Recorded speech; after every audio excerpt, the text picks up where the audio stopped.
우리 말씀을 두고 기도합시다. 우리 금요일마다 평신도 자비랑 중직자 평신도 자비랑 전문의 선교사 메시지 하고 있습니다. 오늘은 제자에 관한 메시지들을 전달하려고 합니다.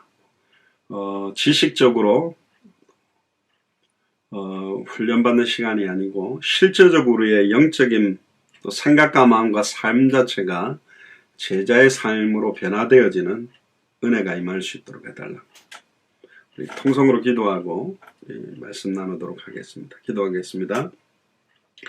주는 그리스도시요 살아계신 하나님의 아들이시나이다. 하나님 감사합니다. 특별히 오늘도 귀중한 제자에 관한 메시지들을 또 평신도들이 자비량하며 각 분야의 전문인으로 선교사로 쓰임받는 준비를 합니다. 하나님, 코로나19 시간표 위에 활짝 열려진 문을 향하여 마음껏 뛸 수 있는 전 교인이 선교사로 뛸 수 있는 어린아이부터 늙은이까지 모든 사람들이 만인 선지자, 만인 제사장, 만인 왕직을 감당하는 교회가 되도록 마음껏 축복하여 주시옵소서.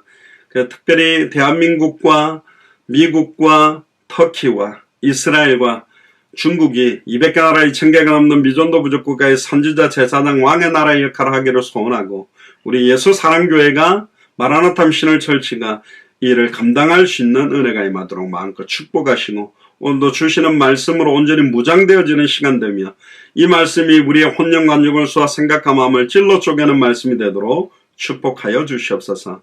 감사를 드리며 승리하신 주 예수 그리스도 이름으로 기도드리옵나이다. 아멘. 우리 카톡방에 들어와 계신 분들에게는 이 문서를 드렸는데요. 오늘 평신도 자비랑 전문의 선교사 6번째 우리 처음에 서론 1강 했고요. 현장 메시지, 복음 메시지, 전도 메시지, 기도 메시지, 오늘은 이제 제자 메시지 1번입니다. 요한복음 8장 31절에 32절 그래서 여러분들 보실 수 있도록 큰 글자로 오늘 요한복음 8장 31절에서 32절의 본문입니다. 너희가 내 말에 거하면 참 내 제자가 되고 예수님이 그냥 제자라고 안 하고 참 내 제자가 되는 그 기준을 너희가 내 말에 거하면 그러니까 예수 그리스도의 말씀 성경의 복음 속에 거하는 자 거한다라는 말은 입으로만 잘 말하는 게 아니고요. 거기에 내 생각과 마음과 삶과 행동과 행위가 진짜 그 말씀에 거하는 사람들이 참 내 제자가 된다. 그게 중요한 말입니다. 그 사람들이 진리를 알지니 진리가 너희를 자유케 하리라. 진리를 알아가는 만큼 어마어마한 자유함이 있다는 겁니다. 요한복음 본문이 8장 31절에서 32절에 보면 그러므로 예수께서 자기를 믿은 유대인들에게 이르시되 너희가 내 말에 거하면 참 내 제자가 되고 진리를 알지니 진리가 너희를 자유케 한다. 자, 그럼 제자란 누구냐? 사도들이 최초에 예루살렘에서 복음을 전파했을 때 하루에 3,000 남자만 5,000명이 구원을 받았습니다. 근데 구원받았다고 다 제자로 불려진 것은 못하네요. 그것만은 아닙니다. 오순절 마가의 집 다락방에 성령 충만함이 임했을 때 그 상황을 소개하면서 그 말을 받는 사람들은 세례를 받음에 이날의 제자의 수가 3,000이나 더하더라. 근데 여기에 원래 원어에는 제자라는 단어가 없지만 한국 성경에는 제자 이 단어가 어떻게 그 하루에 제자로 3,000이 설 수 있냐? 이게 이제 이날이라는 말. 그래서 예수를 그리스도로 영접한 사람을 곧바로 제자로 부르기도 하고 그럼 제자와 예수님 구주로 영접한 사람들이 똑같은 거냐 다른 거냐 이 제자의 개념에 대한 이야기들을 좀 할 겁니다. 우리는 보통 마태복음 10장에 합당한 자 또 누가복음 10장에 평안을 받을 자 또 마태복음 13장에 옥토 비유에서 옥토 그 합당한 사람들 평안을 받는다는 말 그 평안의 복음을 딱 받기에 말씀을 받을 합당한 자 또 열매를 길가처럼 받는 게 아니라 가시떨기처럼 받는 게 아니라 돌밭처럼 받는 게 아니라 옥토처럼 받는 사람들을 제자라고 하는데 그 제자라는 의미들 이런 것들을 좀 찾아보려고 합니다. 세상에서 제자들을 부를 때는 대학 교수님도 우리 제자들이다 뭐 그러잖아요. 그러니까 고등학교 선생님들이 우리 제자라고 그러는데 어떤 지식이나 기능을 전수받는 사람을 제자라 하는데 그리스도 안에서 제자라는 말은 단순히 구원받고 배우는 사람이다. 그렇게 또 교회에서도 생각을 합니다. 그런데 성경은 단순하게 예수를 그리스도로 믿고 영접한 신앙 고백자와 참 제자는 다르다는 것을 굉장히 증거하고 있습니다. 요한복음 8장 31절에도 참내 제자는 너희가 내 말에 거한다. 내 말을 들으면 참내 제자라고 안 했죠. 내 말에 거한다. 그 안에 들어가 있는다. 계시록 3장 20절에 볼자다 내가 문 밖에 서서 너희들의 마음을 두드려 놓은 내 음성을 듣고 마음의 문을 열면 내가 그에게로 들어가 그는 나로 더불어 먹고 나는 그로 더불어 먹는 우리가 그리스도 안에 그리스도가 우리 안에 그게 바로 참내 제자입니다. 그러니까 성경의 복음 안에 내 삶이 들어가 있고 성경의 전도 안에 내 삶이 들어가 있고 성경의 끝 안에 내 삶이 들어가 있고 삶을 보니까 성경의 복음이고 삶을 보니까 성경의 전도고 삶을 보니까 성경의 끝이구나. 그 사람들을 참 예수 그리스도의 제자다. 그렇게 말하는 겁니다. 저는 굉장히 이렇게 신학적으로 많이 준비되었고 굉장히 메시지를 잘하는 제자들도 많이 봤습니다.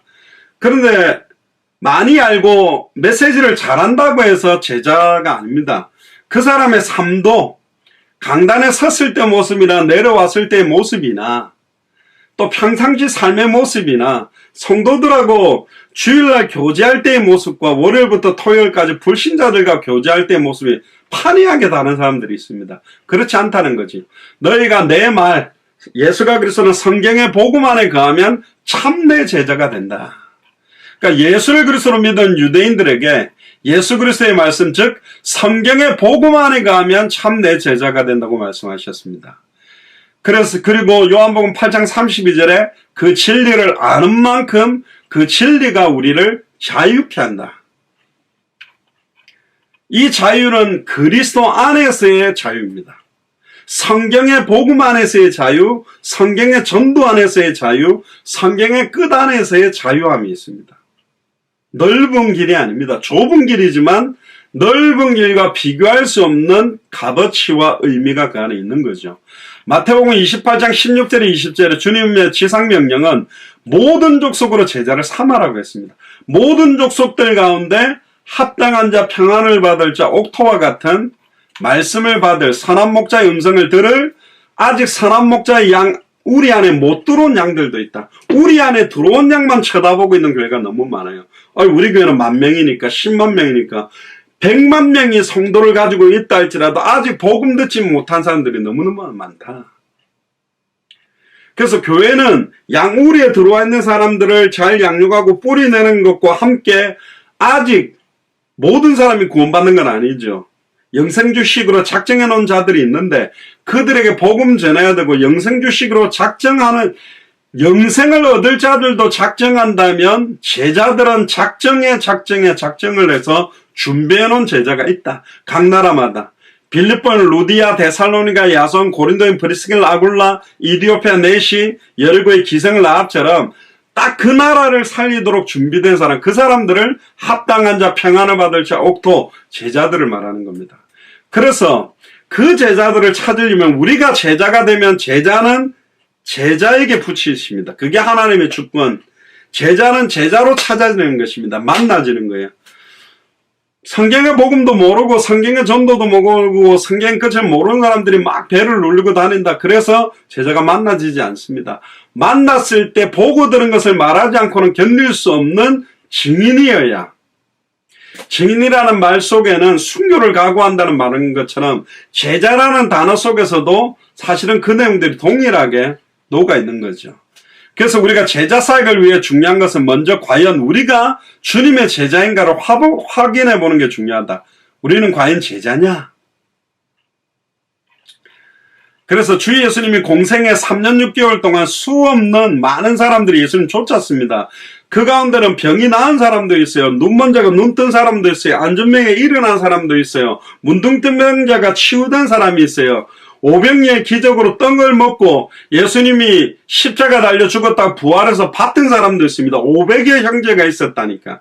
그런데 진짜 제자의 기준이라고 볼 수 있는 오순절 마가의 집 다락방에 위로부터 능력을 입히기 전까지 예루살렘을 떠나지 마라. 오직 성령이 너에게 임하시면 너희가 권능을 받고 예루살렘 온 유다 사마리아 땅끝까지 이르러 내 증인이 되리라.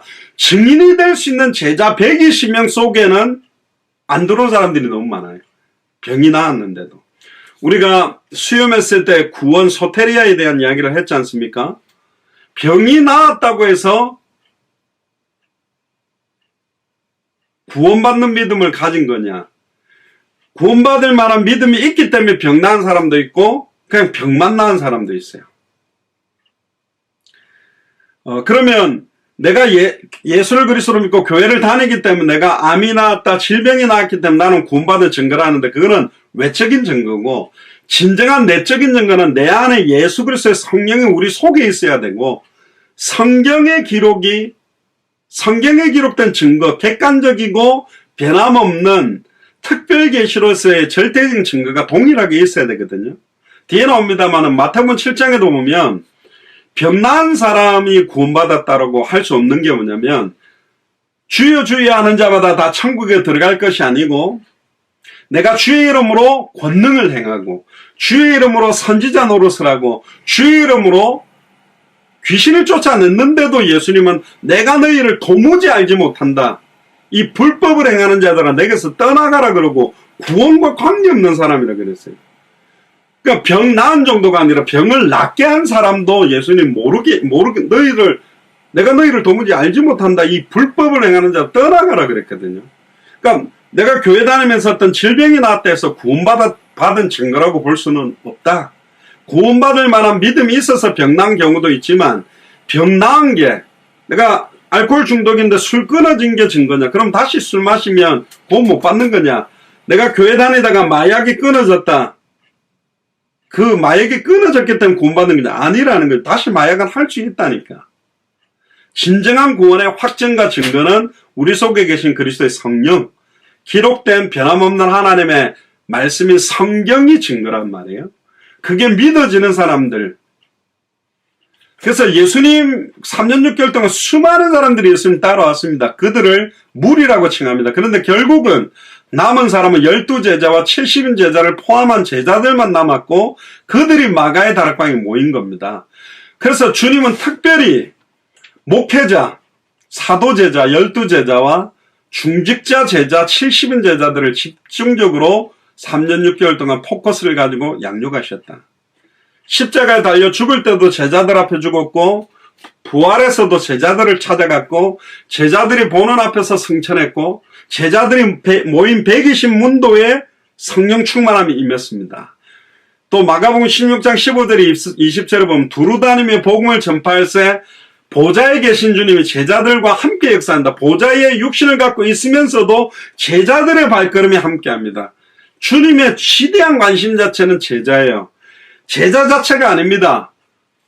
전해주는 사람은 없으니 듣지를 못하고 듣지를 못하니 믿지를 못하고 믿지를 못하니 주의 이름을 못 부르는 거예요. 주의 이름을 부르면 예수님을 그리스도로 나의 주인으로 부르면 구원받을 수 있도록 할 수 있는 사람이 누구냐? 제자들이거든. 그러니까 영혼 구원을 위해서 당대 세계문화의 완성을 위해서 가장 소중하게 주님이 바라보는 사람들이 제자다. 누구냐 제자? 혹시 옆에 사람이 계시거나 없어도 없는 분은 자기 자신에게 있다면 옆 사람에게 당신이 바로 제자다. 이야기해보세요. 당신이 바로 제자다. 예수를 그리스도로 알고 믿는 당신이 바로 제자다. 그래서 이 12제자 중에서도 주 예수를 배반했던 가룟 유다가 나왔죠. 제자를 양육한다는 그처럼 어려운 것이고 직분자들을 세워도 아닌 사람들도 세워질 수 있다. 거기에 낙심하거나 실족할 필요가 없다. 지지난주에 그 직분을 타인에게서 취해서 감당하지 못한다면 목사가 목사 직분을 감당하지 못하고 선교사가 선교사 직분을 감당하지 못하고 중직자가 중직자의 직분을 감당하지 못하면 타인에게 그 직분을 취하도록 빼앗길 수도 있다. 그게 하나님이 우리에게 주시는 경고라는 거죠. 그래서 7집사 가운데서도 니골라 같은 사람이 나올 수 있는 겁니다. 교회 안에도 양의 탈을 쓴 이리가 있고 알곡과 쭉정이가 있기 때문에 쭉정이가 나왔다 해서 거기에 집중할 필요는 없다. 그러면 성경에 나타난 예수님의 제자들은 어떤 사람들입니까? 제자들은 주 예수님이 원해서 부르심을 받은 자들이에요. 마가복음 3장 13절에 보면 또 산에 올라가사 자기의 원하는 자들을 부르시니 나왔다. 예수님이 우리를 원해서 불렀다니까. 너희가 나를 택한 것이 아니요 내가 너를 지명하여 불렀나니 너는 내 것이다. 그러니까 주님이 원해서 우리를 선택했고 우리를 통해서 행하실 일들이 있다라는 겁니다. 그리고 이 제자들은 자기를 부인하고 자기 십자가를 지고 생명을 걸고 주를 따르는 자들입니다.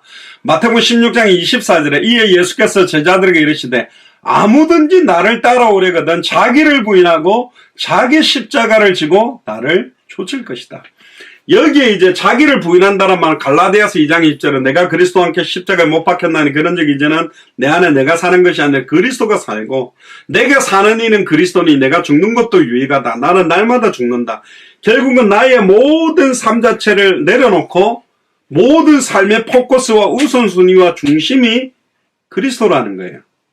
그리고 자기를 부인하게 되는 거고 그리고 자기 십자가, 여기 자기 십자가가 속썩이는 남편이라고 이야기하는 분들도 계신데 다양한 해석이 있을 수 있는데 내가 감당해야 될 그리스도의 남은 고난을 내 육체에 채워야 될 부분들이 남아있다.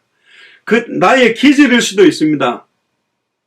그 사도 바울도 자기에게 있던 여러 가지 질병을 두고 기도했다가 그게 육체에 가시를 주신 걸 감사한다. 내가 자고하지 않도록 스스로 교만해지지 않도록 내게 주신 응답을 가지고 따라가는 겁니다. 내게 맡겨진 상황, 현실, 조건 이미 2000년 전 십자가 부활로 모든 문제는 끝났지만 현실에 있는 많은 것들을 지고 그걸 초월하고 그걸 넘어설 수 있는 걸 가지고 예수님을 따라가는 거다. 뭐 연봉 몇 억씩 주고 뭐 확실한 보장해주면 다 제자를 하죠. 근데 자비령해야 된다? 스스로 뭐 해야 된다? 그럼 할 사람이 별로 없어요. 우리가 당대 세계복음할 때요, 잘 안 따라옵니다, 목사님들이. 왜? 목사님들은 뭐 항공권 티켓팅 다 해주고 뭐 숙박비 다 해주고 사례도 줘야 가서 설교하지. 근데 내 돈 내고 내가 숙박비 내고 항공료 내고 가가지고 하고 우리 같으면 21강, 33강, 25강 그 책자 만들어가 다 주고 심지어 성교비까지 주고 이렇게 넘어오는 당신들도 그렇게 사역해라. 그런 사람들이 많이 없다라는 거죠. 그 당시에 예수님은 그 당시 제자들은 주님을 좇기 위해 부모도 버리고 직업도 버리고 주어진 환경을 다 버려버렸습니다. 고립될 수 있는 유대 사회에서 완전히 단절될 수 있는 걸 다 버리고 따라갔죠. 특히 베드로와 안드레는 배와 그물을 버리고 곧바로 예수님을 쫓았고요.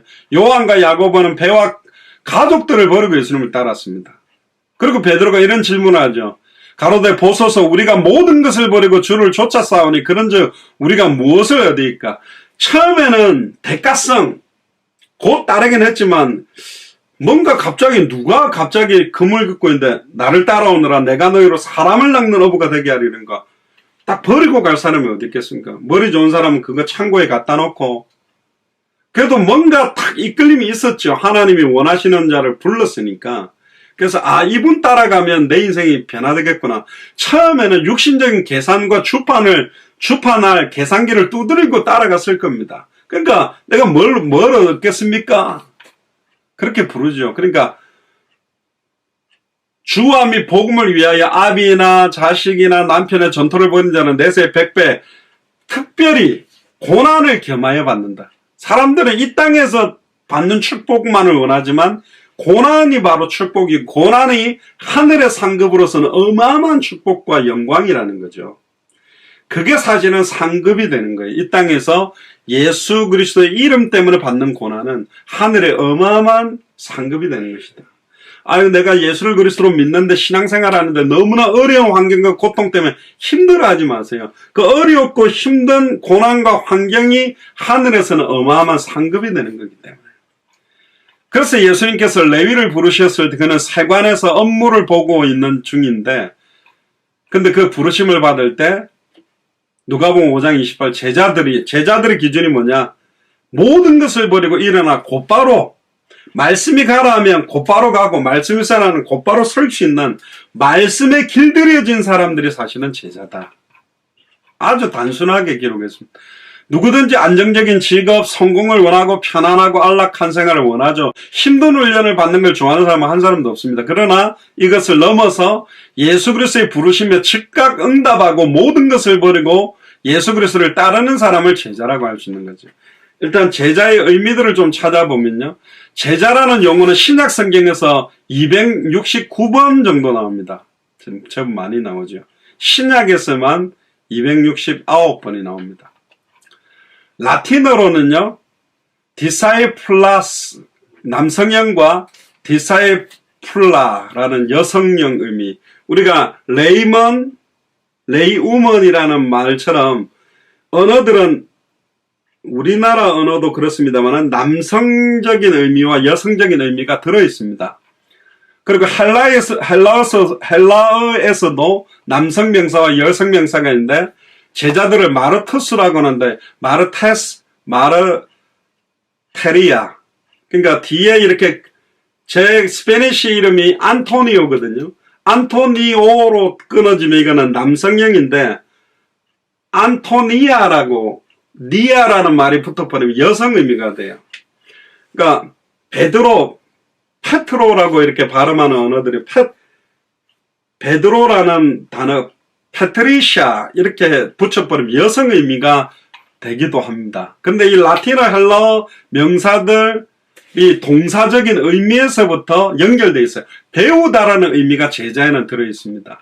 그래서 배우는 자들, 학생들이라는 의미가 제자에 쓰여 있는데 우리가 사용하는 제자는 예수를 그리스도로 알고 믿고 영원한 주인으로 모시고 평생 그분의 소원과 뜻을 따르기로 작정하고 믿고 살아가는 사람들을 제자라고 한다. 그래서 사도행전에서는 성도와 제자가 같은 의미로 사용되고 있어요. 그러니까 사복음서에서는 무리와 제자가 구분되다가 사도행전, 오순절 마가의 집 다락방에 성령이 이제 내주하기 시작하면서 진짜 예수를 그리스도로 알고 믿고 신앙 고백한 사람은 곧바로 제자로 쓰임받는 사람들이 있다는 거예요. 우리가 교회 다니다 보면 완전 불교 신자였는데 복음 한번 딱 듣고 완전 사람이 완전히 뒤바뀌어가지고 막 수가성 운물가의 여인이 막 가가 동네 사람 다 깨워오듯이 막 복음 전하고 막 성경 지식은 없는데 막 교회 들어오면서 십자가 보고 막 이렇게 기도한다면서 이렇게 합장하고 기도하는데 막 예수가 그리스도는 그 충격과 복음에 대한 은혜 때문에 막 사람들을 데리고 옵니다. 근데 그 사람도 제자인데 제자는 배우고 양육되고 훈련되어져야 돼요. 전에 말씀드렸죠. 군인이다. 저 사람이 십자가의 군병이다 할 때 우리가 군인하면 논산훈련소에서 기본 훈련을 받고 자대로 배치받아 거기서도 훈련을 계속 받거든요. 그럼 논산훈련소에서 훈련병으로 있다가 딱 이제 계급장을 달고 그 부대로 딱 들어가는 순간 이 사람의 신분 자체가 군인이에요. 아직 총도 잘 못 쏘고 뭐 훈련 과정들도 잘 못해도 신분은 군인이라. 근데 가서 더 훈련되어지면 군인들도 등급이 있어요. 굉장히 훈련되어져서 지금 곧바로 전쟁을 투입해도 전쟁을 치러낼 수 있는 훈련된 군인이 있고 군인은 군인인데 그러니까 막 옷 입는 거나 군인 옷 입는 모습이나 걸어다니는 거 보면 저게 이등병인지 병장인지 차이가 나거든요. 그것처럼 제자라는 단어의 폭이 굉장히 넓다. 우리가 그냥 예수를 그리스도로 믿고 영접한 구원받은 사람과 제자는 구별이 되면서도 사도행전에 오면 그 제자라는 용어가 거의 잘 안 나오고 이제 점점 단어들이 좀 바뀌는 의미가 나타나요. 그러다가 서신서, 14권의 서신서 안에는 제자라는 단어가 잘 안 나와요. 뒤에 조금 이따 설명해. 왜 그러면 사복음서와 사도행전에서는 제자라는 단어가 있었는데 서신서 주로 사도 바울이 많이 기록했는데 왜 사도 바울은 제자라는 단어를 많이 안 썼냐? 그건 조금 이따 설명할게요. 그래서 제자 훈련은 특별한 훈련이 아니다. 바로 그냥 성도들의 훈련. 초대교회는 특별히 전도하는 날이 없었어요. 자, 오늘 하루는 전도하는 날입니다. 전도 하루 딱 해놓고 아이고 수고 많았습니다. 푹 쉬면서 그 뒤는 전도를 안 했다가 너무 안 하면 이상하니까 한 달에 한 번은 전도합시다가 한 달에 한 번 그런 게 아니라 아예 성전에 있든지 집에 있든지 날마다 예수는 그리스도라 가르치기와 전도하기를 그치지 않았다. 사도행전 5장 40절에는 날마다 성전에 있든지 집에 있든지 예수는 그리스도라 가르치기와 전도하기를 그치지 않는 삶을 사는 사람들이 제자예요. 그러니까 날마다 성전에 있든지 집에 있든지 학교에 있든지 직장에 있든지 그 삶에 만나는 모든 만남 가는 장소 모든 거를 삶 자체 평상시 삶이 그냥 복음이고 전도고 마라나타의 삶을 사는 사람들 그렇게 사는 거예요. 그러니까 점점점 사도행전 이후로는 특별하게 제자들과 성도들을 구분하는 게 아니라 뒤에도 나옵니다. 성도인데 제자고 집사님인데 제자고 권사님인데 제자고 장로님인데 제자고 목사님인데 제자. 사도들도 제자예요. 제자들 중에 사도를 세웠고 제자들 중에 70인을 세워나갔다. 그러니까 나중에는 어떤 단어로 나오나 뒤에 조금 설명하겠습니다만 형제자매라는 단어를 씁니다. 근데 거기서 말하는 형제자매는 그냥 남자들을 형제로 부르고 여자를 자매라고 부른 게 아니라 이미 형제 남자들이 다 제자들인 거예요. 전에 이야기 안 했습니까? 하버드 다니는 사람들이 한국 가가 어느 대학 다닙니까? 저는 하버드 다닙니다. 그러면 한국에서 와 서울대 다닙니다. 그러면 와 해주지만 미국에 와가 하버드생이 하버드에 다니면서 하버드생들한테 나 하버드생이야. 그럼 하버드생들이 좀 미친놈 아니야? 다 하버드생인데 나는 하버드생이야. 그렇게 안 한다는 거죠. 그냥 이 대학 학생이라는 거지. 그래서 아예 서신서에서는 사도 바울이 서신을 보낸 사람들은 다 제자들에게 보낸 거예요. 그래서 내가 너희를 생각할 때마다 간구할 때마다 너희를 생각한다. 그럼 사도 바울이 서신을 보낸 사람들은 단순하게 교회 왔다 갔다 하는 썬데이 크리스찬들이 아니라 다 제자들인 거예요. 그러니까 제자라는 용어보다는 더 친근하게 형제다, 가족들이다, 내 친척이다, 나의 보호자다 막 이런 단어를 사용한 것이지 제자라는 개념이 없어진 게 아니다. 그리고 다만 교회 안에는 제자다운 제자가 있고 제자답지 못한 제자가 있어요. 구원받지 못한 사람인데 제자인 것처럼 막 다니는 사람도 있다니까. 그리고 아예 마태복음 7장에 나오는 제자가 아닌데 막 많은 사람들을 가르치고 영향력 주는 사람도 많다. 그래서 제자 훈련을 받는 것이 중요한 것이 아니라 예수님은 태초부터 계신 말씀 그 자체고 그 말씀이 성경의 복음의 내용, 성경의 전도의 방법, 성경의 끝의 방향을 향해 예수님의 마지막 언약인 당대 세계복음화가 나의 모든 삶에서 묻어나오고 드러나는 것이 중요하다. 그렇게 되는 게 제자 훈련이다. 그렇게 사는 게 제자의 삶이라는 거죠. 그래서 제자다운 제자의 삶은 예수님을 닮아가는 삶을 추구하는 거거든요. 예수님은 또 닮아가라니까 막 섬기고 육신적인 것도 하고 겸손과 온유는 좋은데 예수님은 마가복음 1장 38절에 또 다른 가까운 말들로 가자. 내가 거기서도 전도하리니 내가 이를 위하여 갔다. 신이 가시려는 각동각처 앞서 제자들을 둘씩 보내시고 새벽에 기도하고 회당에 들어가서 강론하고 아예 무리들을 향해서 메시지하고 제자들을 찾아 세우는 일, 죄인들을 찾아 세우는 일에 3년 6개월 삶 자체를 온전히 드렸거든요. 그렇게 사는 거예요. 제자가 된다는 것은 이 세상에서 예수님의 승리를 위해 싸우는 것이 아니라 이미 승리하신 예수님을 그리스도로 증언하는 하나님의 증인이 되는 거예요. 막 승리하기 위해서 용 쓰는 게 아니라 이미 2000년 전 십자가 부활로 모든 문제를 끝낸 그리스도를 증언하는 하나님의 증인이 되는 거다.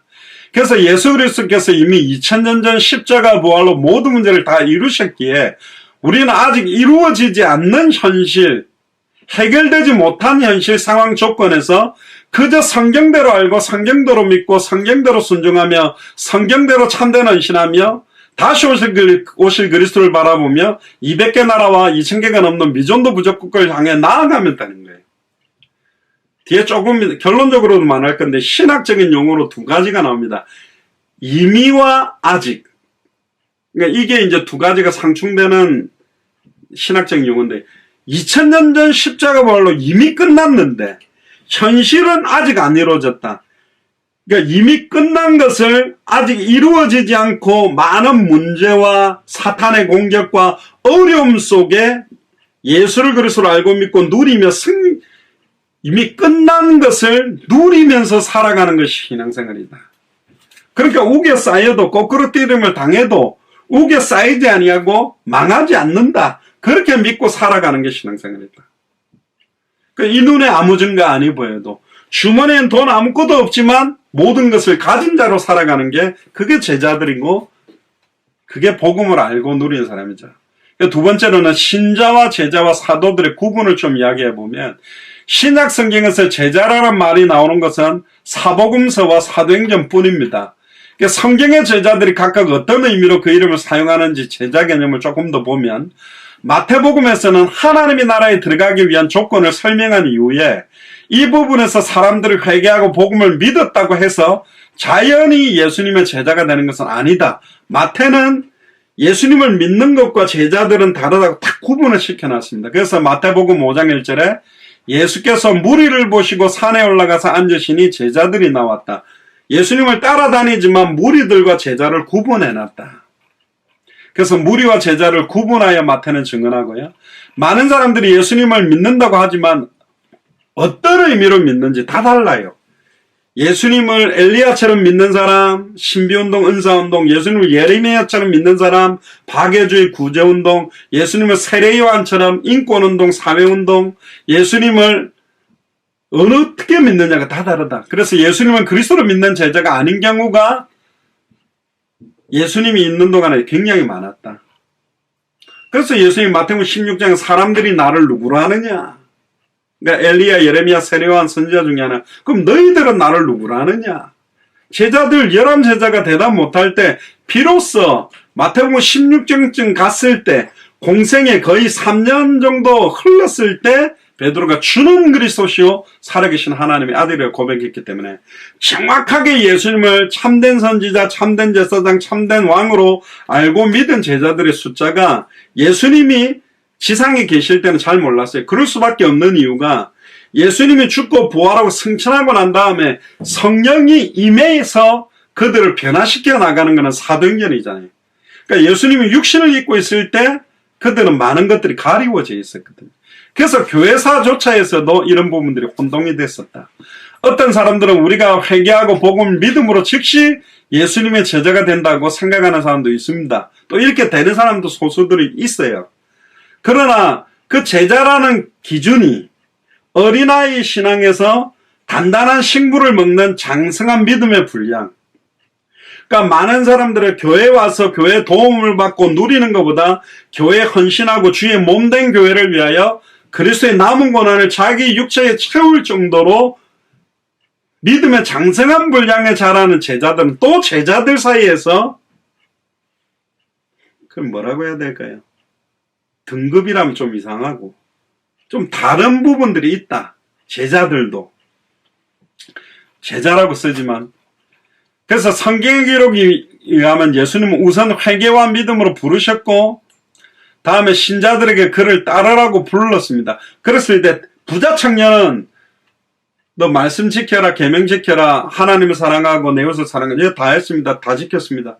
예수님 다 알죠. 그러면 네 전 재산을 팔아서 가난한 사람들 다 줘버리고 나를 따라오라. 그냥 못 따라왔잖아요. 예수님을 믿고 따라다니지만 못 따라오는 사람도 있다. 그러니까 정말 모든 걸 내려놓고 따라갈 수 있는 사람들이 제자다.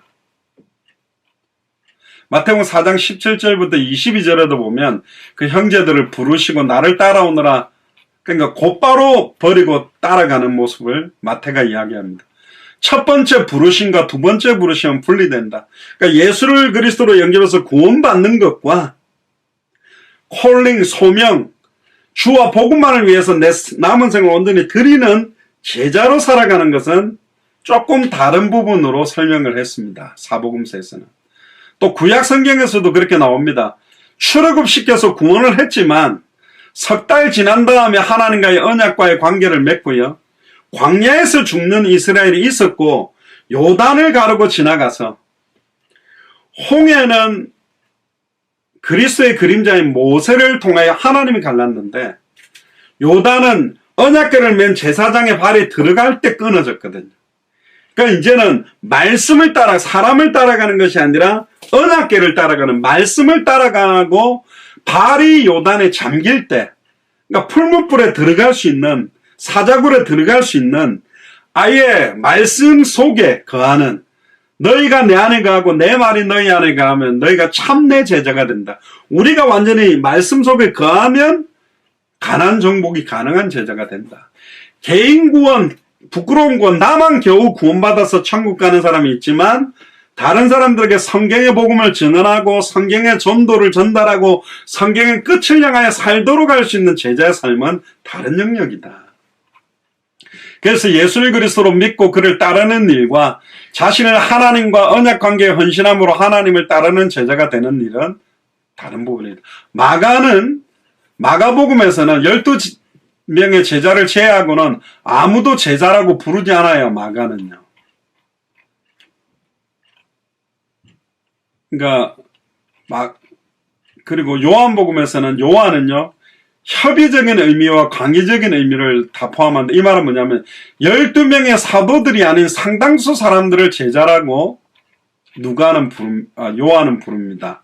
그래서 요한복음 6장 65절에 69절에 보면 또 가라사대 이름으로 전에 너희에게 말하여 내 아버지께 오게 하여 주지 아니하시면 누구든지 내게 올 수 없다 하였노라 하시니라. 이러므로 제자 중에 많이 물러가고 그 오병이의 기적을 일으키고 막 사람들이 떡 먹는데 기뻐하니까 떡으로 사는 것이 아니다. 하나님의 말씀으로 살아야 된다. 그러니까 제자들이 많이 떠나버렸다는 거예요. 제자라고 칭한 사람들 중에도 이 당시의 제자들은 아직 오순절 마가의 집단에 성령이 내주한 제자들은 아니었는데 제자란 칭함을 받았어요. 근데 다 물러 떠나버렸어.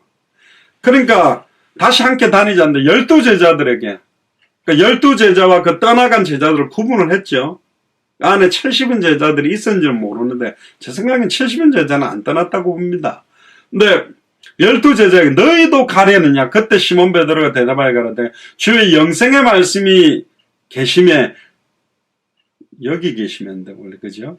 우리가 누구에게 가오리까? 우리가 주는 하나님의 거룩하신 자라 줄 믿고 알았습니다. 그러니까 생명의 말씀이라고 딱 정확하게 알고 믿었죠. 그래서 구분이 되어 있다. 그래서 예수님을 믿는 유대인에게 참 제자가 되는 길은 그의 말씀 안에 거하면 제자가 된다는 넓은 의미를 담고 있고요. 또 요한복음 8장 31절에 그러므로 예수께서 자기를 믿은 유대인들에게 이르시되 너희가 내 말에 거하면 참 내 제자가 된다. 그러니까 제자의 용어를 광의적인 의미로 사용하는데 혁신적인 역할을 하는 사람은 더 나아가서 또 누가였어요. 누가는 누가복음과 사도행전을 누가가 기록을 했는데 그는 사도행전에서 예수를 그리스도로 믿는 사람이라면 누구든지 주저하지 않고 제자라는 이름을 사용했어요. 그러니까 사도행전에서는 이미 핍박이 굉장히 강력해졌거든요.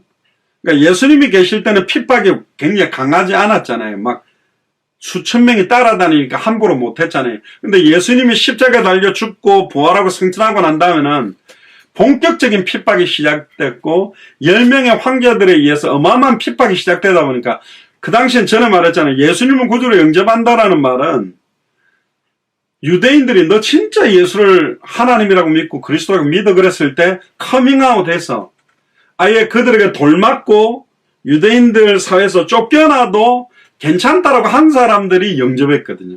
그러니까 영접 수준이 지금 우리 영접기도 복음 받고 뭐 센터빌 도서관에서 복음 듣고 영접하겠다는 그런 영접이 아니에요. 진짜 자기 생명을 딱 걸어놓고 받아들였거든요. 물론 그 안에도 그 생명을 걸고 받아들일 사람도 있겠죠. 그러니까 아예 영접 자체가 다르다 보니까 아예 말씀을 듣고 자기 인생을 걸고 따라가는 사람들은 거의 사도행전 시간표에서는 핍박 시험이 너무 강해서 예수를 그리스도로 영접하겠다. 나는 이제 주와 복음을 위해 살겠다라고 선언하는 것은 영접과 제자의 삶을 어떤 면에서는 한국말도 많이 주네요. 제자로서 삶을 살겠다고 결단하는 게 같이 이루어졌다고 봐야 됩니다. 그러니까 아예, 그리고 사도행전에서는 예수님이 승천해버렸기 때문에 직접적으로 육신적으로 예수님을 본 사람들이 적었어요. 사도 바울도 육신으로 예수님을 만나본 적은 없거든. 그렇잖아요. 그러니까 아예 직접적으로 예수님을 눈으로 육신에 갖고 있는 예수님을 본 사람들이 없는 제자들이 막 생기는데 그들을 제자로 부르는데 주저하지 않았다. 누가는. 그래서 사도행전 서주에는 개종한 신자들, 믿는 자와 제자라는 두 가지 이름을 혼용해서 쓰는 경우가 많았어요. 얼마 후에 이제는 믿는 자라는 단어보다 제자라는 단어를 사도행전에 굉장히 많이 씁니다. 그래서 제자들은 사도행전 2장 44절에 믿는 사람이 다 함께 있어. 여기 믿는 사람이라는 단어를 2장에 쓰죠. 사도행전 4장 32절에 믿는 무리가 한마음 한뜻이 되어 모든 물건을 서로 통용하고, 그러니까 여기 믿는 무리, 믿는 사람과 제자를 같이 쓴 개념으로 봤습니다. 그래서 사도행전 2장 41절에 그 말을 받는 사람들은 세례를 받으며 그날의 제자의 수가 3,000이나 된다. 그러니까 예수님 구조를 영접하는 기도를 하는 것과 세례를 받는 게 또 조금 다른 차원으로 봤어요. 영접 기도하고 난 다음에 안수하여 세례할 때 막 성령이 임하기도 사도행전에 했는데, 그럼 지금은 뭐 세례도 하고 막 침례도 받고 물에 들어갔다 나왔는데 진짜 예수를 그리스도로 믿는 제자가 아닌 사람들이 굉장히 많거든요. 타 종교로 아예 배교하는 사람들도 많거든요. 그러니까 초대교회가 말하는 제자의 개념과 지금 개념이 진짜 많이 다르다. 그러다가 서신서로 가면 제자라는 단어들이 없어진다. 그럼 왜 갑자기 서신서는 없어졌냐?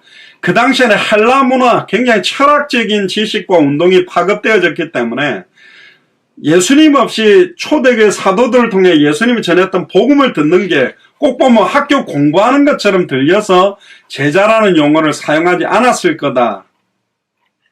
뭐 이렇게 주장하는 사람도 있어요. 근데 가장 적절한 설명은 각 교회마다 보내는 편지들인 서신서는 이미 예수를 그리스도로 믿는 제자가 제자들에게 보내는 말씀이기 때문에 베드로가, 야고보가, 아예 사도 바울이 제자인 제자들에게 보내는 말씀이므로 제자로서의 형제라는 단어로, 제자로서의 자매라는 단어로 사용되는 경우가 많다고 보는 게 맞다.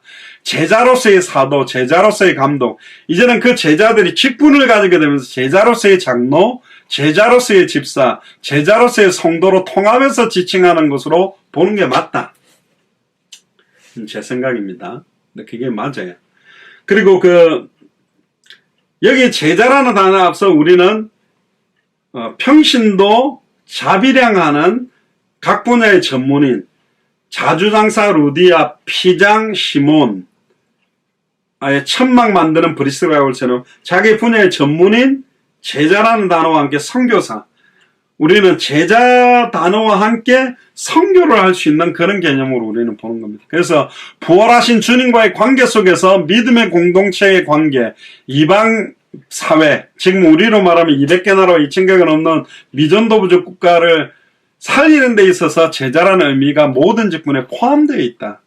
사도행전 9장 이전에 그 도를 좇는 사람이라고도 되어 있고, 사도행전 11장 26장 28절에는 그리스도인이라고 부르기도 하고, 사도행전 1장 15절 형제, 로마서 16장 1절 자매, 그래서 새로운 제자 공동체 영적 가족으로 설명했기 때문에 막 제자라는 용어를 안 써도 이미 초대교회는, 그 당시에 세워졌던 교회는 제자로서의 직분으로 다 갖고 있었다. 예수님께서도 제자도의 상호관계를 이야기하면서 새로운 형제 자매들의 가족관계를 말합니다. 마태복음 12장 46절 50절에 예수께서 무리에게 말씀하실 때에 그 모친과 동생들이 예수께 말하려고 밖에 섰더라. 예수님 막 메시지하고 사역하고 있는데 바깥에 예수님의 육신적 어머니 마리아와 동생들이 와 기다린 거예요. 그러니까 한 사람이 예수께 여쭈어 가로되 보소서 당신의 모친과 동생들이 당신께 말하려고 밖에 섰나이다 하니, 말하던 사람에게 대답하여 예수님 말합니다. 가라사대 누가 내 모친이며 내 동생들이냐 하시고 손을 내밀어 제자들에게 가르쳐 가라사대 나의 모친과 나의 동생들을 보라. 그러니까 말씀을 듣고 있는 나이 많은 여자들과 예수님보다 어린 사람들을 봐라. 누구든지 하늘에 계신 내 아버지의 뜻대로 하는 자가 내 형제요 자매요 모친이라 하더라. 그러면서 여기 오타가 났습니다. 죄송합니다. 마태복음 7장입니다. 2장 21절에 7장 21절에 27절에 아까 말했던 나더러 주여 주여 하는 자마다 다 천국에 들어갈 것이 아니요 다만 하늘에 계신 내 아버지의 뜻대로 행하는 자라에 들어가리라. 그날에 많은 사람들이 나더러 주여 주여 우리가 주의 이름으로 선지자 노릇하며 그러니까 어마어마한 강사로 막 수많은 사람들에게 복음을 전하는 사람들도 있고 주의 이름으로 막 귀신 쫓아내고 병 고치는 사람도 있고 주의 이름으로 많은 권능을 행치 아니하였습니까? 근데 그때 예수님이 말합니다. 내가 저에게 밝히 말하되 내가 너희를 도무지 알지 못하니 불법을 행하는 자들아 내게서 떠나가라. 주의 이름을 사용해서 병도 고치고 귀신도 쫓아내고 선지자 노릇했다는 말은 좀 싹군 같은 역할을 했겠죠. 근데 주의 이름, 예수님이 왜 그리스도인지에 대한 주의 이름의 핵심적인 의미를 전달하지는 않았다. 그래서 그러므로 누구든지 나의 이 말을 듣고 행하는 자는 말만 하는 게 행하는 자는 그 집을 반석 위에 지은 지혜로운 사람이다. 그러니까 제자는 말로만 하고 자기는 안 지키는 자기는 메시지 해놓고 그렇게 안 사고 해라고만 하는 사람이 아니라 아예 그 말씀 위에 내 집, 내 삶을 올려놓는 주초를 반석 위에 놓는 그 사람들이 제자다.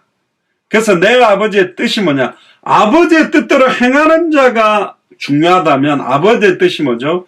요한복음 6장 38절에서 40절에 내가 하늘로서 내려온 것은 내 뜻을 행하려 함이 아니요 나를 보내신 이의 뜻을 행하려 함이라. 나를 보내신 이의 뜻은 아버지의 뜻은 내게 주신 자 중에 내가 하나도 잃어버리지 아니하고 마지막 날에 다시 살리는 이것이라.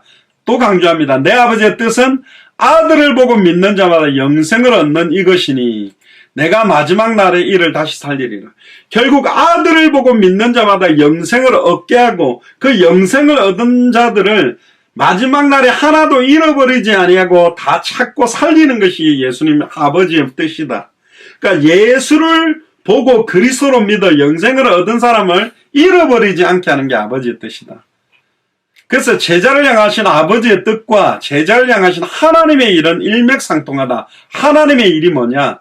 요한복음 6장 28절에 29절에 저희가 묻되 우리가 어떻게 하여야 하나님의 일을 하오리까? 하나님의 일을 하고 싶잖아요. 제자라면 하나님의 일을 해야 되죠. 근데 예수께 대답하여 가라사대 하나님의 보내신 자를 믿는 게 하나님의 일이다. 교회 청소 잘하고 헌금 많이 내고 막 봉사 많이 하는 수준으로 말하는 게 아니라 하나님의 일은 하나님의 보내신 자를 믿는 것이 하나님의 일이다. 나를 보고 그리스도로 믿어라. 그게 하나님의 일이다. 예수님을 보고 그리스도로 믿고 다른 사람들에게 예수님을 보고 그리스도로 믿도록 하는 게 하나님의 일이다. 그래서 예수를 그리스도로 믿는 자, 그들을 형제라고 자매라고 하는 겁니다. 비록 제자라는 말에 서신서에 없다 할지라도 제자의 의미를 갖고 있는 명칭이 서신서에 계속 나타난다. 그 제자도에 대한 것도 나타난다. 그 중요한 예가 뭐냐? 서신서에 보면 장성한 자, 온전한 자, 완전한 자. 그러니까 이 장성한 자, 온전한 자, 완전한 자가 바로 제자들을 말하는 거예요. 고린도전서 14장 20절에 형제들아 지혜에는 어린아이가 되지 말고 악에는 어린아이가 되라. 지혜에는 장성한 사람이더라. 그리스도 안에서 장성한 사람이 바로 제자입니다. 에베소서 4장 11절에 14절에 그가 혹은 사도로 혹은 선지자로 혹은 복음 전한 자로 혹은 목사와 교사로 주셨으니 이는 성도들을 온전케 하며 성도들을 온전케 하는 사람이 제자요 봉사의 일을 하게 하는 사람이 제자요 그리스도의 몸을 세우는 사람이 제자입니다. 우리가 다 하나님의 아들을 믿는 것과 아는 일이 하나가 되어 온전한 사람을 이루어 온전한 사람으로 이루어가는 게 바로 제자의 도고 제자의 삶이며 그리스도의 장성한 분량이 충만한 데까지 이르는 거예요. 그러니까 제자는 거기에 머무르지 않고 항상 내 몸을 쳐서 그리스도께 복종케 하고 더 그리스도를 바라보고 더 성경의 복음 속으로 들어가고 성경의 복음의 넓이와 높이와 깊이와 길이를 계속 더 충만한 데까지 이르기를 원하는 겁니다. 이는 우리가 이제부터 어린아이가 되지 아니하여 사람의 계술과 간사한 유혹에 빠져 모든 교훈에 풍조에 밀려 요동치 않는 사람들이 제자입니다. 골로새서 1장 25절 28절에 내가 교회 일꾼이 된 것은 하나님이 너희를 위하여 내게 주신 경륜을 따라 하나님의 말씀을 이루려 합니다. 하나님의 말씀을 이루는 사람들이 제자고, 이 비밀은 만세와 완대로부터 오므로 감추었던 것인데 이제는 그의 성도들에게 나타났다. 하나님이 그들로 하여금 이 비밀의 영광이 이방인 가운데 어떻게 풍성한 것을 알게 하여 이방인들에게 나타내기를 원하는 것이다. 이 비밀은 너희 안에 계신 그리스도니 곧 영광의 소망이다. 우리가 그를 전파하여 각 사람을 권하고, 그를 전파하여 각 사람을 권하는 사람이 제자여, 모든 지혜로 각 사람을 가르치면 각 사람을 어떻게 세운다? 그리스도 안에서 완전한 자로 세우려 합니다. 그리스도 안에서 완전한 자로 세우는 사람이 제자요, 그리스도 안에서 완전한 자를 제자입니다. 그러니까 제자들이 제자를 삼는 거예요. 디모데후서 3장 13절에 17절에 보면 악한 사람들과 속이는 자들은 더욱 악하여져서 속이기도 하고 속기도 하나니 그러나 너는 배우고 확신한 일에 가라. 배우고 확신한 일에 거하는 사람이 제자입니다. 네가 네게서 배운 것을 알며 또 네가 어려서부터 성경을 알았으니 성경은 능히 너로 하여금 그리스도 예수 안에 있는 믿음으로 말미암아 구원에 이르는 지혜가 있게 하느니라. 모든 성경은 하나님의 감동으로 된 것으로 교훈과 책망과 바르게 한과 의로 교육하기에 유익하는 이는 하나님의 사람으로 온전케 하며 모든 선한 일을 행하기에 온전케 한다. 그러니까 하나님의 사람으로 온전케 되어져서 모든 선한 일을 행하는데 온전하다. 모든 선한 일이 뭡니까? 단번에 영혼이 하나님을 만나도록, 단번에 영혼이 죄와 저주에서 해방되도록, 단번에 영혼이 사탄 마귀 귀신 사망 권세를 깨뜨리고 승리하도록 하는 게 선한 일이죠. 그 일을 하는데 온전케. 그래서 제자들은 성도들 가운데서 목사와 감독과 장로와 권사와 집사와 성도들 중에서 예수 그리스도 안에서 장성한 자, 예수 그리스도 안에서 온전한 자, 예수 그리스도 안에서 완전한 자들을 제자라고 하는 겁니다. 온전하다라는 그 매개는 에베소 4장 12절과 13절에 나란히 나오는데 카타리오스모스라고 하는데요. 온전케 되다는 말인데 준비시킨다, 갖추게 한다는 뜻입니다. 그러니까 온전케 한다는 준비시키는 거예요. 무장한다, 갖춘다. 그러니까 전신갑주를 취하다. 전신갑주를 입은 사람을, 빛의 갑옷을 입은 사람을 제자라고 하는 겁니다. 원래 이 카타리오스모스는 뼈를 제자리에 맞춰 넣는 것. 접고론에 가면 뼈가 틀어져가 뒤틀려가 목이 거북목이고 척추가 에스타로 휘어진 그 뼈를 으드득 해가 맞추는 거죠. 그 으드득 해가 맞추어 놓는 거를 사실은 온전케 한다. 그런 의미가 녹아 있어요. 그래서 이 부분은 에스겔 37장에 말씀이 되어들 때 뼈들이 붙고 힘줄이 붙고 살이 붙고 생기가 들어간 것처럼 예수가 그리스도는 복음을 계속 들을 때 틀어졌던 뼈들이 탁탁탁 맞추어져서 온전케 돼서 제자가 된다는 겁니다. 혹시 여러분들이 1년을 돌아보세요. 우리 교회 제가 선포하는 강단에 선포하는 말씀 들은 분들은 다른 메시지가 없어요. 그냥 똑같은 복음만 계속 하는데 기도도 바뀌고 생각도 바뀌고 기준도 바뀌고 판단하고 결정하는 게 성경의 복음 기준으로 되게 돼 있고 성경의 전도 기준으로 되게 있고 성경 끝을 보도록 바뀌어지게 돼 있습니다. 제가 봐도 우리 교회 안에 바뀐 분들이 되게 많아요. 진짜로. 대표적으로 제가 볼 때는 최순식 장로님.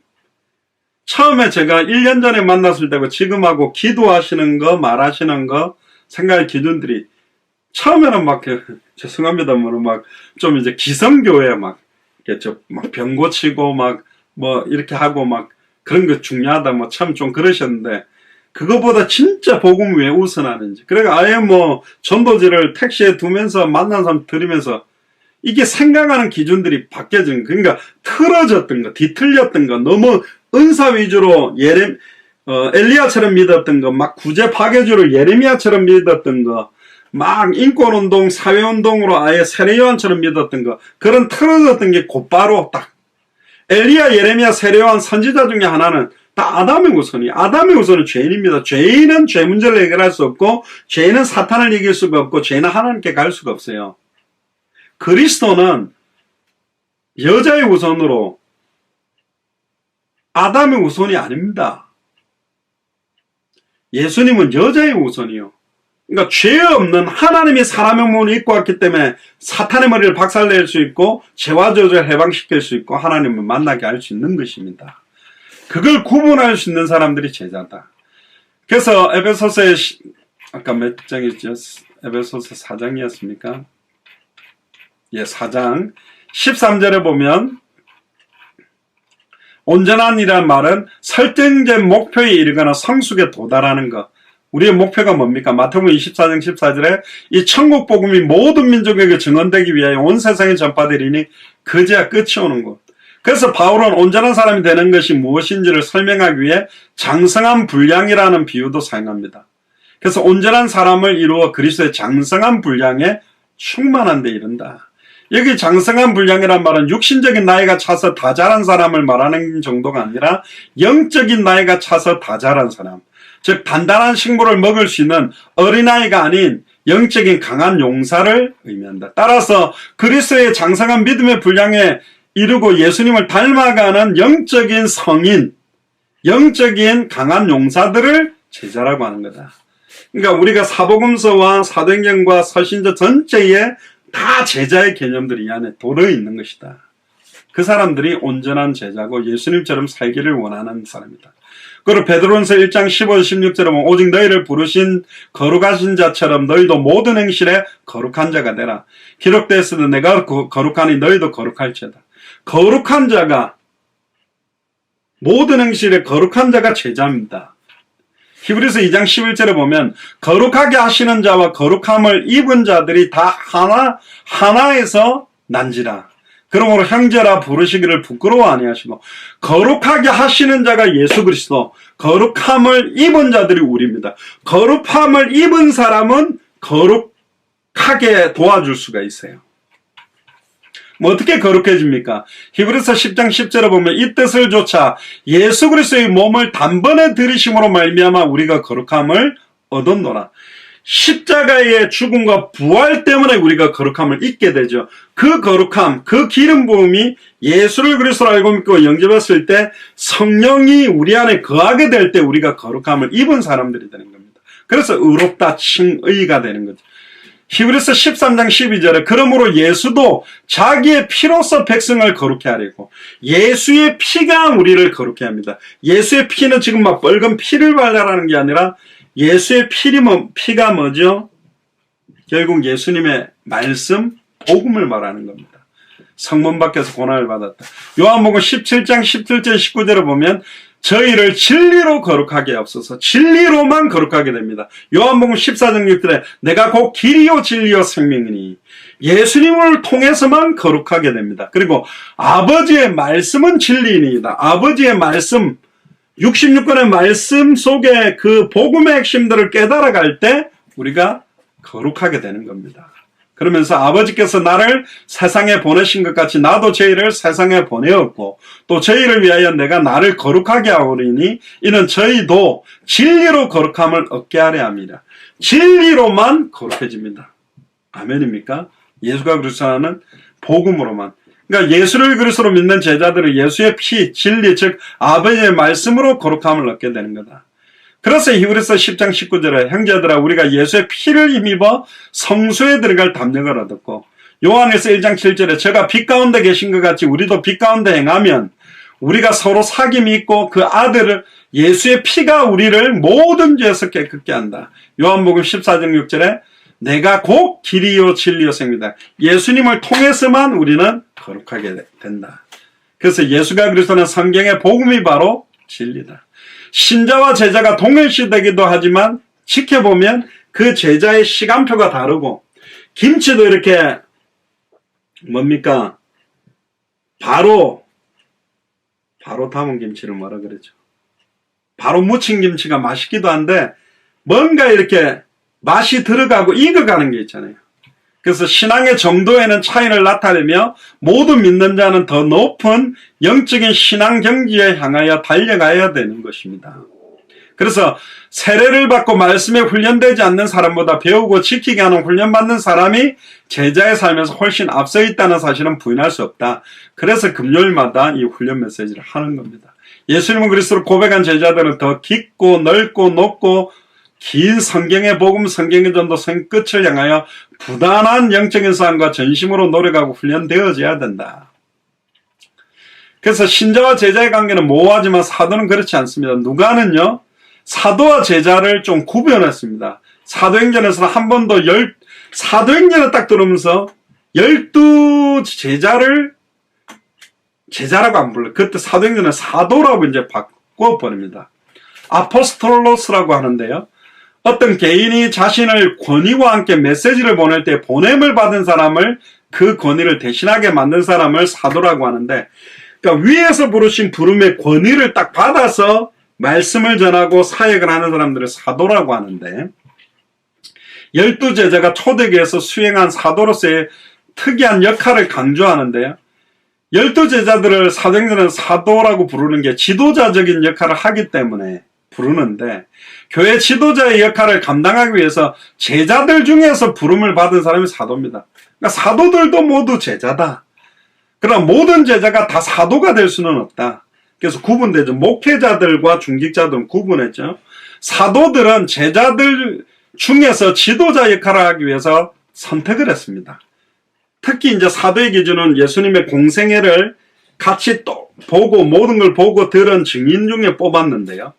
제자들 중에서도 또 평신도 중직자들, 즉 70인 제자들도 똑같은 직분만 다르지 현장 목회자로, 평일교회 목회자로 중직자들을 또 세웠다. 그들을 현장을 교회화하고 살리기 위해 장로로, 권사로, 집사로, 현장 지도자로 담당하기 위해 중직자 제자들이 동일하게 선택됐습니다. 누가복음 10장 1절에 2절 이후에 달리 누가복음 9장에 보면 12사도를 세운 게 나와요. 근데 10장에는 70인을 세우사 친히 가시려는 각동각처 둘씩 앞서 보내고 추수할 것은 많되 일꾼이 적어서 추수할 일꾼을 보내주소서. 추수할 일꾼으로 선택받은 제자가 70인 중직자 제자다. 사도행전 6장 1절 7절에 보니까 초대교회 때 제자들이 굉장히 많아졌어요. 헬라파 유대인 제자, 히브리파 유대인 제자, 과부들이 자꾸 이제 막 교회 일 봉사하는데 갈등하니까 12사도가 모든 제자를, 여기서 12사도와 제자를 구분했죠. 모든 제자를 불러 이르되 우리가 하나님의 말씀을 제쳐놓고 공개를 일삼는 게 마땅치 않다. 너희 가운데 성령과 지혜가 충만하여 칭찬 듣는 제자 7명을 뽑아라.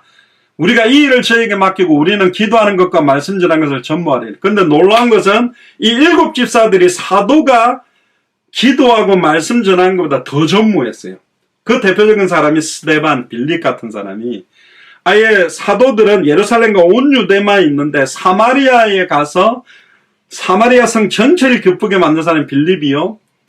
이디오피아 내시를 변화시킨 것도 빌립이었습니다. 그러니까 사도들이 넘어선 사역을 할 수 있는 사역 제자들이 중직자 70인 제자였다. 그리고 브리스길라 아굴라도 목사가 아니잖아요. 세 번째, 제자도 제자와 제자 훈련. 그래서 제자도라는 말은 discipleship이라 그러는데, 제자들이 가져야 되는 마인드, 그리고 제자화, discipling이라고 제자로 점점 바뀌어가는 과정, 그리고 제자는 disciple이라고 하는데, 제자라는 단어가 파생돼서 나오는 건데요. 결국 제자를 길러내거나 제자가 되는 것. 분부한 모든 가르쳐 지키게 하라. 제자들을 재생산시키는데, 제자는 제자로만. 예전에 제가 코끼리 훈련시키는 게 이야기했잖아요. 앞다리 들고 막 코에다가 공 올리는데, 저 어떻게 말이 안 통한 코끼리 훈련시킬까? 근데 한 마리만 딱 훈련시키면 나머지 훈련은 쉽대요. 그래서 야생 코끼리를 잡아오면 막 가다 놓고 며칠 동안 안 먹인답니다. 근데 채찍 한번 딱 치고요, 한쪽 다리를 들어 올리게 한대요. 그럼 잘 안 든대요. 근데 채찍 딱 치는, 자꾸 오른 다리를 들게 하는데, 딱 들었을 때 입에 먹을 거 팍 넣어주는 거예요. 또 채찍 딱 치고 오른쪽 들개가 들면 넣어주는 거예요. 나중에 이제 채찍 딱 치면 오른손을 딱 드는 거예요. 그다음 채찍을 2번 딱 들고 2발을 들게 하는 거예요. 채찍 딱, 근데 한쪽 발만 들었는데 안 줘. 2번 딱딱 쳤는데 한쪽만 들었는데 안 줘. 근데 이쪽도 같이 되니까 2번 치니까 또 입에 넣어줘요. 2번을. 그래서 또 이번에 3번 딱딱딱 때리니까 아예 코를 들어 올리는 거예요. 딱딱딱 했는데 2발 드니까 또 안 줘. 근데 딱딱딱 하고 코를 딱 올리게 만들어 놓고는 넣어주는 거예요. 그러니까 한 번 치면 오른다리, 두 번 치면 두 다리, 세 번 치면 코까지 드는 거예요. 그래 공을 놓는 거예요. 그 훈련된 한 마리를 이제는 야생 코끼리 한 마리를 데리고 와요. 그 같이 놓고는 탁 치는 거예요. 그럼 코끼리가 한 다리를 쭉 들어. 그럼 야생 코끼리를 쑥 쳐다본대요. 왜 힘들고 오른다리를 두지? 근데 이 사육사가 딱 가가지고 입에다가 얘한테만 뭘 주는 거예요. 와! 하면 자기 달라는데 안 줘. 또 한 번 딱 치는데 옆에 코끼리가 오른다리를 드는 거예요. 그 야생은 왜 자꾸 들지? 또 안 줘. 근데 한 번 딱 칠 때 자기도 똑같이 들었더니 자기 입에도 넣어주는 거예요. 그 다음에 한 번 치면 무조건 빨리 팍 드는 거예요. 얘가 더 빨리 들어. 두 번 딱딱 치니까 이 야생코가 한 번만 드는 거지. 왜? 그거밖에 몰라. 근데 저쪽은 두 다리를 드는 거예요. 이게 또 뭐야? 딱딱 치는데 두 다리 드는데 들면 넣어주는 거예요. 왜 나 한 다리는 안 넣어줘? 근데 딱딱 치고 이걸 짝대기로 딱딱 킨 거, 두 다리를 든 거 두 번 넣어주는 거예요. 그러니까 이제는 딱딱 치면 두 다리를 드는 거예요. 나중에 딱딱딱 치니까 아예 얘는 코까지 올리는 거예요. 그때쯤 되면 얘도 이제 IQ가 있어가지고 지도 코를 들어 올린대요. 감 넣어주는 거예요. 그래서 한 명만 제자가 되면 제자화가 된다. 도박 좋아하는 사람 따라다니면 도박하게 되고, 게임 좋아하는 사람 따라다니면 게임하게 되고, 그게 제자화 과정으로 재생산이 되는 거예요. 그냥 복음 사랑하고 전도 사랑하고 그리스도 사랑하고 다쇼시 읽고 사랑하는 사람과 밥 먹고 목욕탕 거 그냥 사는데 그 사람이 전도하는 모습 보면서 전도하게 되고 영향력이 가는 겁니다. 그래서 마태복음 13장 52절에 예수께서 가라사대 그러므로 천국의 제자된 서기관마다, 여기서 천국의 제자된 서기관은 일반 서기관과 다른 거예요. 마치 새것과 옛것을 그 곡간에서 내오는 집주인과 같다. 새것과 옛것이라는 것을 굳이 지금 우리가 본다면 구약의 언약과 신약의 언약을 천국으로부터 받아서 집주인 내주는 그 집주인과 똑같은 거다. 우리가 예수님의 사명을 받아서 예수 그리스도 이름으로 가서 하는 사역과 똑같다. 마태복음 27장 57절에도 보면 아리마대 부자 요셉이라는 사람이 왔으니 그도 예수의 제자다. 여기도 제자죠. 마태복음 28장 19절 그러므로 너희는 가서 모든 족속으로 제자를 삼아 아버지와 아들과 성령의 이름 세례를 주고 분반 모든 가르쳐 지키게 해라. 그렇게 하는 것이. 그리고 사도행전 14장 19절 23절에 이고니온과 루스라 지역에서 사도 바울이 돌 맞아 죽은 줄 알고 성박에 내쳤는데 아니 제자들이 둘러섰죠. 여기도 제자가 나옵니다. 바울이 일어나 들어갔다가 다시 성으로 들어가서 찾은 사람이 이때 디모데라고 봅니다. 그러니까 제자는 생명을 걸고 들어갔을 때 만나지고 찾아지는 거다. 제자들의 마음을 굳게 하고 장로들에게 기도 부탁을 하죠. 그래서 일반적인 말로 제자도와 제자와는 오늘날 제자들의 일평생 삶과의 관계를 갖는 겁니다. 삶 속에 특별히 자 지금부터 성장시키고 이렇게 하자는 것보다 그들이 그냥 그렇게 제자로서 살면 현장도 가고 삶도 사라지는, 제자와는 제자끼리 함께 서로 독과하다 보면 변화되어져 간다. 그래서 초대교회 제자들의 평상시의 삶 자체가 아예 제자의 삶이 되면 그런 제자들이 계속 일어나는 거다. 결론입니다. 결국은 넓은 의미에서 좁은 의미에서 여러 가지 제자적인 관계가 있지만 저와 여러분들은 진짜 그리스도를 닮아가고 그리스도의 삶 그대로 살아가면 됩니다. 그래서 하나님께 부르신 목적 그리스도 형상을 닮아가는 사람들이 제자다. 그래서 로마서 8장 28절에 30절에 우리가 알거니와 하나님의 사랑하는 자 곧 그 뜻대로 부르심을 입은 자들에게는, 제자들에게는 이들이 제자죠. 모든 것이 합력하여 선을 이루고 하나님 미리 아신 자들로 또한 그 아들의 형상을 본받게 하기 위하여 미리 정하셨으니 이는 그로 많은 형제 중에 맏아들이 되게 하리 하심이라. 또 미리 정하신 것들을 또한 부르시고 부르신 것들을 또한 의롭다 하시고 의롭다 하신 것들을 또한 영화롭게 하셨다. 이들이 제자다. 그래서 예수님의 제자가 되기 위해서 분을 받은 모든 사람은 예수님을 더 닮아가는 과정 안에 있다. 이것이 제자도의 과정이고 제자들은 각기 다른 동료 제자들의 성장하는 것을 돕기 위한 책임이 있기 때문에 우리는 제자화 시켜가야 됩니다.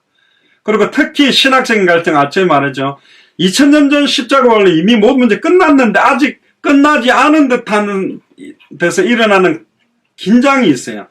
제자들은 그 긴장 속에서 영적으로 성장하고 진보해서 완전한 예수님의 제자, 어떤 상황 현실 조건에서도 감사를 누리고 승리하게 되는 겁니다. 어떤 사람은 2000년 전에 이미 끝났다, 구원받았다라는 것만 포커스를 줘가지고 아예 이 땅에서 세상 쾌락을 사랑하고 아예 이상하게 살아가는 사람들이 많고, 또 어떤 사람은 아직이라는 것, 아직 이루어지지 않았다, 그걸 강조해가지고 아예 내가 몸부림쳐야만 이걸 할 수 있는 것처럼, 그러니까 내 힘으로 아니면 못하는 것처럼. 근데 2000년 전 십자가 부활로 이미 모든 문제는 끝났고 아직 이루어지지 않은 이 두 가지를 같이 볼 수 있어야 돼요. 아직이라는 말은 현실입니다. 이미라는 말은 과거, 2000년 전 십자가 부활로 이미 모든 문제 끝났다. 근데 현실을 보니 아직 안 끝난 것 같은 데서 불신앙하지 마라. 앞으로 우리에게 이루어질 미래를 바라보며 살아가는 사람들이 바로 제자라는 겁니다.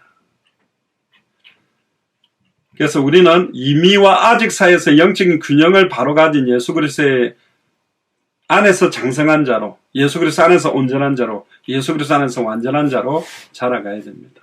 성경 구절 두 가지만 읽고 마치겠습니다. 제자들은 어떻게 사는 사람들이냐? 로마서 14장 7절 8절에 보면 우리 중에 누구든지 자기를 위하여 사는 자가 없고 자기를 위하여 죽는 자도 없도다. 우리가 살아도 주를 위하여 살고 죽어도 주를 위하여 죽나니 그러므로 사나 죽으나 우리가 다 주의 것이다. 이 우리가 바로 제자요. 사도행전 20장 24절에 나의 달려갈 길과 주 예수께 받은 사명 곧 하나님의 은혜의 복음 증언하는 일을 마치려 하면은 나의 생명을 조금도 귀한 것으로 여기지 아니하고 살아가는 사람들이 제자입니다. 우리가 참된 그리스도의 제자의 삶을 살고 누리시기를 주의 이름 축복합니다. 기도하겠습니다. 지금은 우리 주 예수 그리스도의 은혜와 하나님의 크신 사랑하심과 성령님의 내주인도 역사교통 충만하심이 그리스도의 말씀 안에 거하는 참 내 제자가 되리라는 말씀 그대로 성경의 복음의 제자로, 성경의 전도의 제자로, 성경의 끝을 바라보는 제자로 살아가기로 결단하는 우리 예수사랑교회 마라나타 미셔널 처치의 모든 교육자들과 중직자들과 성도님들과 우리 후대들 머리 위에 함께 동역하는 모든 선교사님들 위에 지금으로부터 영원토록 항상 함께 계실지어다. 아멘. 우리 하나님께 감사와 영광의 박수를 돌리겠습니다.